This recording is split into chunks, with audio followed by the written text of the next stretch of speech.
When we are live, I guess we are. Good morning to you, Professor Alan Filipovitz, joining in from Ithaca, New York. Good afternoon to those joining us from MENA, and good evening to those joining us from India and South Asia. We have around 200 plus registrations for this session. Welcome to the Cornell EPM webinar. We have 30 minutes. These few minutes are merely a sneak peek of what sessions look like at Cornell EPM. The big difference here in this webinar is that the professor is addressing a few hundred participants. During a EPM session, the cohorts are limited to 50 to 60 participants. So discussions and interactions are far more intimate and intense. There are around 14 different faculty, including Professor Allen, teaching 32 hours with 16 live sessions and 16 hours of pre and post work, plus 100 plus hours of electives offered. At the end of 6 months, we are looking at senior leaders like yourself becoming purpose driven leaders, managing self, team, and your organizations and ventures.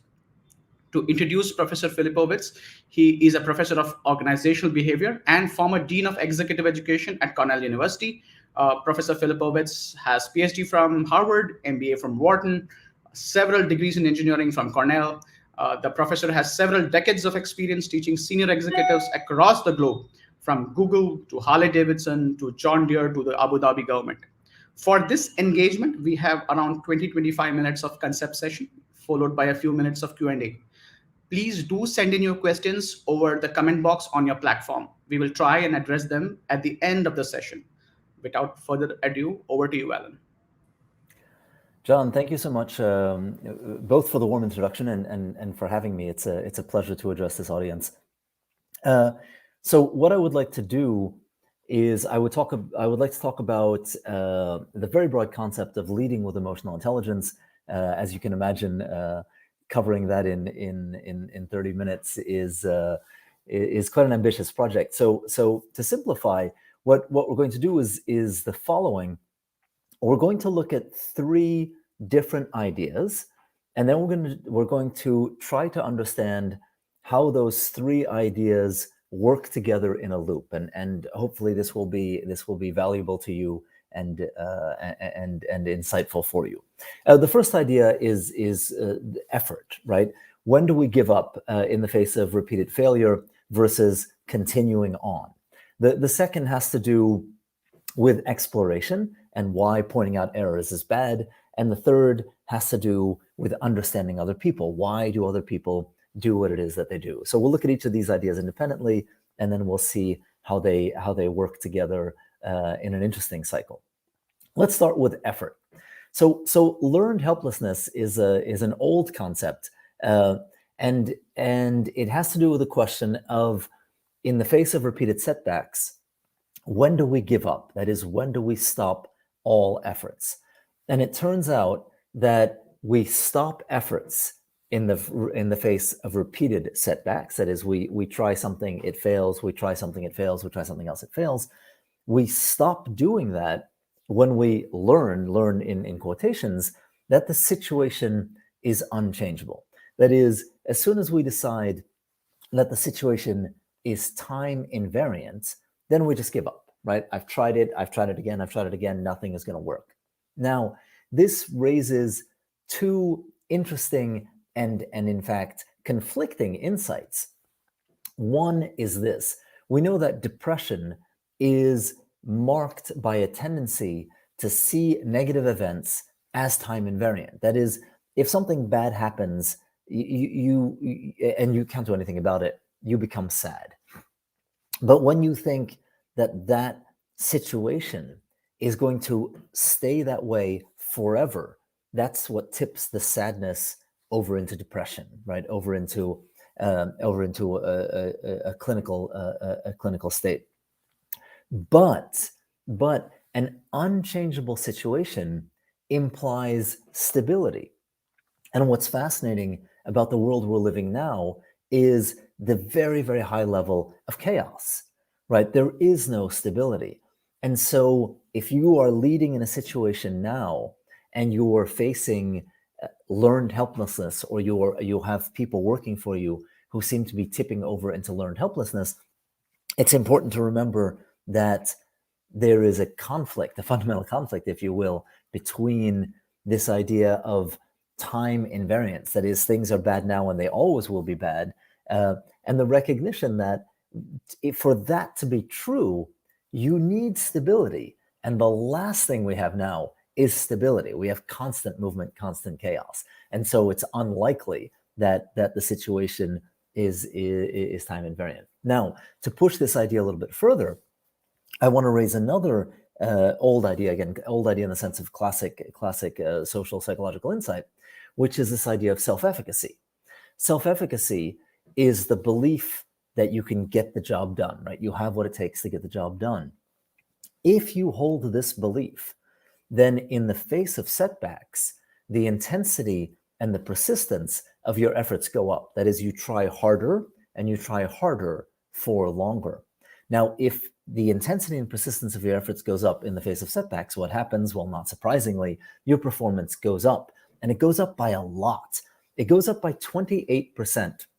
Now, this 28% is based on 114 studies involving 21,000 people across a range of contexts like job search, adjustment to new organizations, adaptability to advanced technology, research productivity, managerial performance, a whole range of things that are essentially very complex behavioral patterns.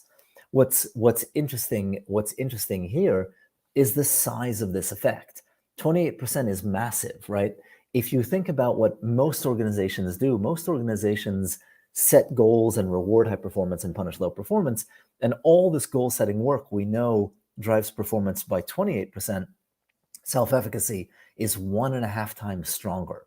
Now, what's even more interesting to you as leaders is that you can change these beliefs. That is, we tend not to change someone's belief in their ability to get the job done, but we have levers to do that. And those levers are the following. There's essentially 3 of them. One is performance on a related task. That is, has the target person, have you or the target person done anything that is similar to the task at hand? And this is why everyone pushes the idea of getting small wins first. If you're working on something massive and new and seemingly impossible, but can carve out a small chunk of it and succeed on that small chunk, that's very, very important. And it's very, very important because it gets you to believe that you might be able to do the larger piece. The whole EPM program, if you will, is designed around this as well, right? Performance on similar tasks, role-playing, skills training, all of this helps you change your mind about your ability to do the larger, more complex problem. So have you done anything similar in the past? That is one big lever that changes your belief. The second lever, the second class of levers, is modeling, right? If someone similar to you can do that thing, then it is going to have a big impact on your belief in your own ability to do that thing. That is a straight belief play. There's also vicarious learning, right? You watch how they do it, and that becomes almost a form of skills training. So first lever, have you done anything like this in the past? Second lever, has someone like you done this in the past? And the third lever is persuasion from a credible source. Can you find someone that tells you, hey, I think you can do this? Now, this is when you are the target. It becomes really interesting when somebody else is the target, because you can move these levers for them, right? Have they done something similar in the past? Has someone like them done it? And can you be a credible source to tell them, hey, I believe you can do this? All right, so that's the first idea. And to summarize very briefly, we're interested in the question of effort. And in particular, we want to know whether we give up in the face of repeated failures or not. And the key here is, if you believe the situation is unchangeable, your effort is going to go to 0. But if you believe you can get the job done, then the intensity and the persistence of your effort goes up, particularly in the face of setbacks. And you should not leave this to chance. There are levers you can move in order to convince people that they can get the job done. And those levers are, have they done something similar in the past?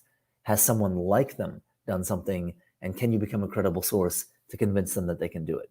So effort, particularly in the face of failure, is not something that you should leave to chance. It's something that you can have an impact on, and you have the impact on it through moving these three classes of levers. Okay, that's the first big idea.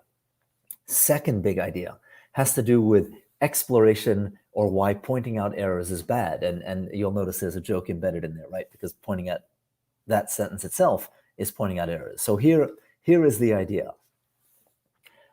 There is positive feedback and there is negative feedback. And what's interesting is we tend to use these in the wrong way. So let's talk about what positive feedback does and what negative feedback does. Positive feedback enables behavior, right? Someone is doing something that you want to see more of, you give them positive feedback. That makes sense. But it also enables behavior more broadly. That is, if you receive a lot of positive feedback, what you're going to do is you're not only going to continue to do that specific behavior, but you'll be more willing to do all sorts of other behaviors. That is, you will do more risk-taking and more exploration, because positive feedback is a very important form of motivation. Everybody loves to get positive feedback. Now, it's not all good, right? There are downsides to it. One is it's not informative in the negative range, right? So if someone is going in the wrong direction and you stop praising them, they will continue to go in the wrong direction, right? It doesn't stop anything. And there's also a risk of complacency, right? If you're constantly receiving positive feedback, then after a while, you will stop striving. But it is a very strong promoter of behavior. Now let's contrast that with negative feedback. Negative feedback is great at stopping behavior. If you have a small child and your small child is wandering into a road with a lot of traffic, you give them negative feedback, and that will stop their behavior quickly. Negative feedback has high information content.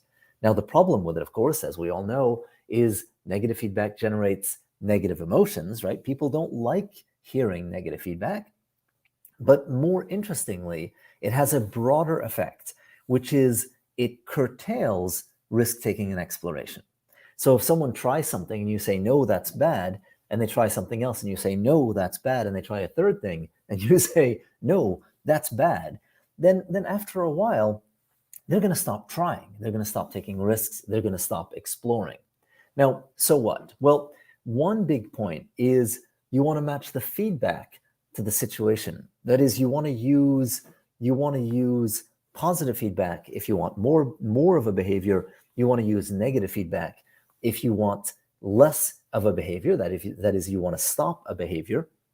But you do not want to use positive feedback as an emotion management device, because doing that, the positive, negative, positive combination, doing that just gives you a very, very murky message. If you want to inhibit behavior, give negative feedback. If you want to give negative feedback in a way that it is going to be accepted for sure, I recommend you join the Cornell EPM program, because we cover that.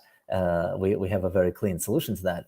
But for now, what I want you to remember is positive feedback promotes behavior and also risk-taking and exploration in general. Negative feedback stops behavior, but has as a secondary cost curtailing risk-taking and exploration.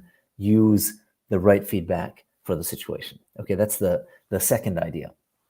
Now, we've talked about effort. We've talked about why pointing out errors is bad, and it's bad because it ends up curtailing risk-taking and exploration. Let's talk a little bit now about understanding other people, and then we'll put all three of these ideas together in hopefully an interesting way. Why do people do what they do? Well, it turns out that an individual's behavior is driven by only three factors, and that is the spanning set. That is, there are no other drivers of behavior other than these three categories. And the three categories are the following. The first is social influence. People do what others want them to do. The second is situational constraints, right? People do what the situation allows you to do. This morning I got up and it was probably about minus 10 degrees, probably about -8 or -10 degrees Celsius, right? And so when I went outside, I wore a heavy jacket.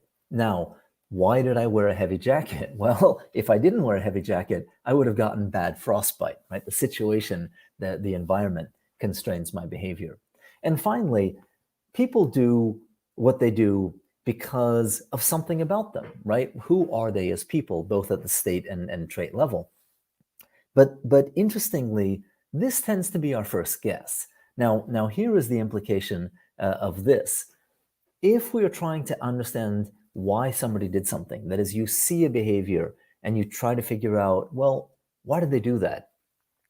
All we can do is guess. All we can do is guess, right? We can't go ask them because in many cases, you don't have the luxury, you don't have the time, you don't have the resources to do it. For example, now, if I were to do something that you don't quite understand, you cannot come and ask me, right? Because of the structure of this webinar. In EPM, you can ask me, but here you cannot ask me. And so you have to guess.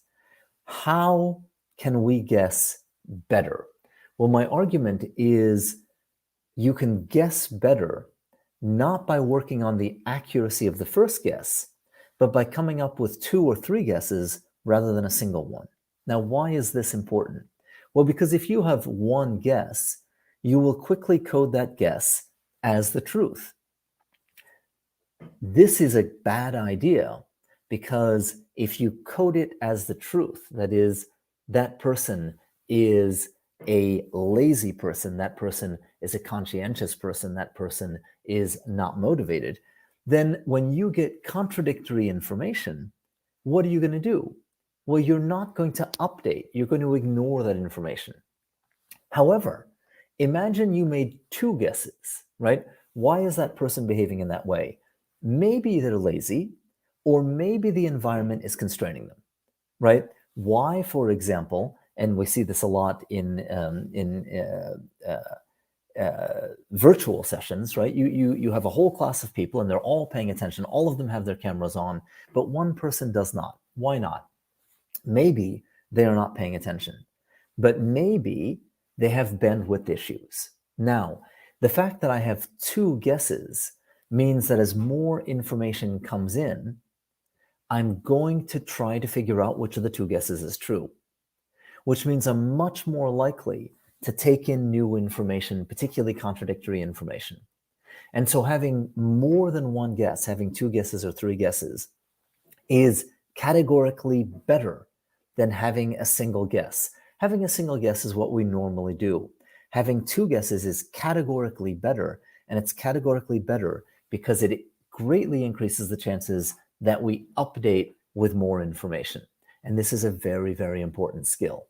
Now, how do you make 2 guesses without doubling or tripling the amount of time you spend understanding other people? And that is the whole key, because if I'm simply saying, hey, you should double or triple the amount of time you spend understanding other people, that's a ridiculous suggestion, right? You don't have that kind of time. So how do you do that? Well, you practice until the second and the third guess come up automatically. That is, you see a behavior, you don't quite understand it, instantaneously you come up with 2 or 3 guesses. But practice what? Well, what you practice is explaining behaviors using the categories that you don't tend to use. Earlier, I had mentioned that there are 3 drivers of behavior, something about the person, right? They're brave, they're lazy, etc. This is the one we tend to use, but there's also social influence and situational constraints. And what you need to practice is explaining behavior using only social influence, that is, oversample from that category in order to make that an automatic thing. Practice explaining behavior using situational constraints, that is, oversample from that category, not because you want to explain that particular behavior, but because you want to train yourself to be able to come up with explanations from that category. So again, social influence is another person telling the target person what to do, and this is both direct contact, but things that happen in the more distant past, right? This is where culture comes in, right? Why do you eat sweets for breakfast versus salty things for breakfast? Well, that's a cultural driver, right? So that's social influence. You see any behavior, you don't quite get it, start explaining it with social influence. Who could have told that person to do that, either directly or someone in the more distant past, right? A cultural driver of behavior. Or you see a behavior you don't understand. What is it about the situation that keeps that person from doing what you would expect, or that makes that person do what you don't expect, right? What does the physical environment let you do? And this includes the physical state, like being tired, being hungry, being sick, being injured, etc. So the idea here is I'm practicing explaining behavior using categories that I don't tend to use, and there are only 3 categories: something about the person, social influence, situational constraint. And I practice drawing from, that is, explaining behaviors using categories I don't tend to use, so that I get to the point where when I see a single behavior that I don't understand, I instantaneously come up with 2 or 3 explanations: something about the person, an explanation that draws on social influence, and an explanation that draws on situational or physical constraints. All right. So here we go. Here are the 3 ideas that we have so far. When do we give up in the face of repeated failure? We give up when we believe the situation is unchangeable. We as leaders can change people's belief in their ability to get something done, in their ability to get a task done. And we have levers. We have 3 levers that allow us to do that. We should not leave this to chance. That is, we can change the intensity and persistence of someone's effort. We change that by changing their belief in their ability to get the job done. And we change their belief in their ability to get the job done by pointing out similar things they've done in the past, similar people who have done that task in the past, and ideally becoming a credible source and pointing out to them that they can get the job done. Effort. Exploration. If you give a lot of negative feedback, you will stop behavior, which sometimes is a very important thing to do, but the side effect of that is that you will curtail risk-taking and exploration. And finally, understanding. Why did someone do that? You want to make sure that you're including social and situational drivers, particularly if the action seems willful, right? Willfully malicious. Why do they do that? Well, they're a bad person. They did it on purpose, perhaps. But maybe there are social drivers and situational drivers we're not taking into account. Now, let's put these 3 ideas together, because that's where things become interesting. So here is the more common loop. Somebody does something and you're not happy with it, and you think they did that on purpose, right? So anger, remember, comes from when somebody maliciously thwarts your goals, right? They take something from you, and they take it from you on purpose, right? They did that on purpose. Now, the issue here is that tends to ignore other drivers. You respond by giving predominantly negative feedback. And imagine that the person who is the target here is someone who works for you. That is, you are potentially a credible source. What happens next? Well, the other person stops exploring because of the negative feedback, and their effort tends to drop. Because remember, you're the credible source, and you are, as a credible source, hampering their belief and their ability to get the job done. Now, if the other person stops exploring and their effort drops to 0, that objectively is going to confirm your opinion of them. And so you think, well, their poor performance is right. They are doing that on purpose. They are not performing poorly randomly. They are willfully making less effort. They are willfully not doing what I want them to do. Now, here is a better loop. If you see something that you think is willful, malicious non-compliance, right? They are not working, they're not doing what I want them to do on purpose. And instead of saying that's because they're bad people, in essence, right? Something about them, but rather you focus on the social and the situational constraints, right? What is it about the social environment? What is it about the physical environment that's keeping them from doing what it is that I want them to do? And then as a result of that, right, recognizing the social and situational constraints, you change the field in their favor, right? You point to people, or you point people towards them that are more likely to drive the behavior that you want. You change the constraints so that they're more able to do the things that you want. And on top of that, you give predominantly positive feedback, right? For the elements that they are doing well, you point those out. What happens is what would happen to anybody in that situation, which is they will try harder and they will explore more. And that in turn is going to objectively confirm what you were thinking about them, which is the focus, the focus on the social and the situational drivers of the behavior that you're seeing, as opposed to the individual level. And that is going to loop, and now you're going to get much more performance that you want to see. So the effort variable, which is driven by you because you're a credible source, the negative versus positive feedback, and the inclusion of social and situational drivers of behavior independently are very important ideas. But from an emotional perspective, right? So that's a bad person, that makes you angry, etc. You're much, much better off driving those in a direction where you can combine the three in this loop, and this loop creates a positive feedback cycle, as opposed to if you just let these go to chance, or you just do what you kind of want to do because you're angry, what you kind of want to do as a default reaction, you could drive a negative loop.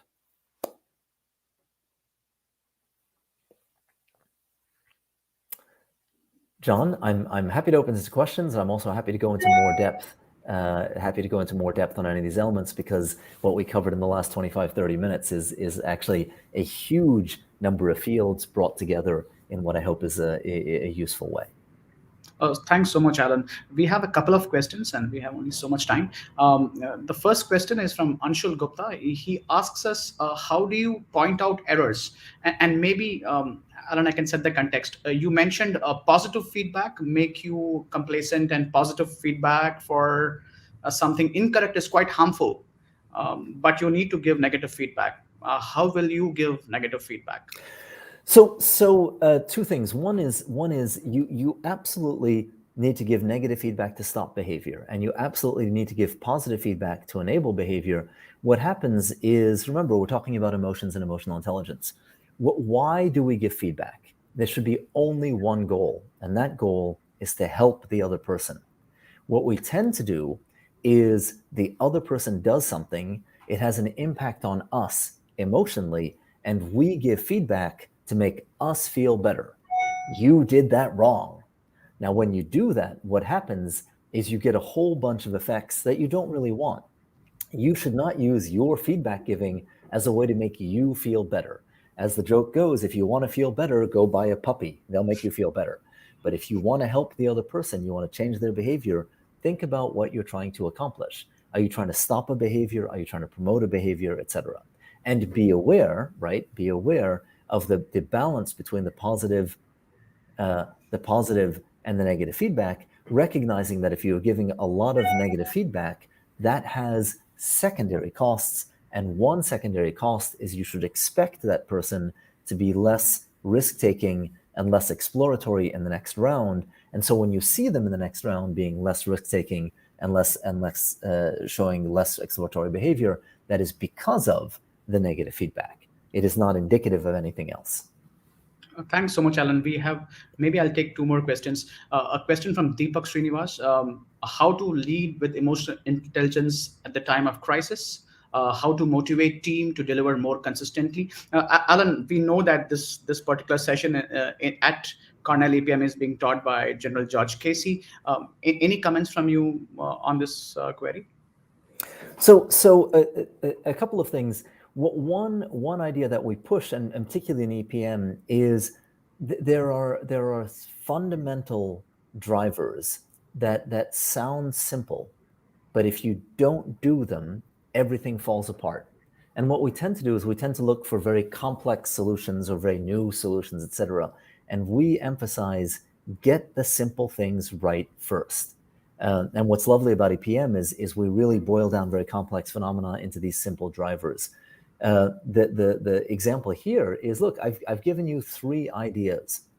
If you do these 3 ideas and you do them consistently, you will have a big impact, even though it's 3 ideas that you can cover in half an hour. And in EPM, we cover a whole series of more ideas that do this. George Casey, General Casey, boils down how to lead 180,000 people in a war zone into 5 big ideas, right? So it's that concept of boiling down complex phenomena into simple levers that we can move, and then going ahead and moving those levers consistently.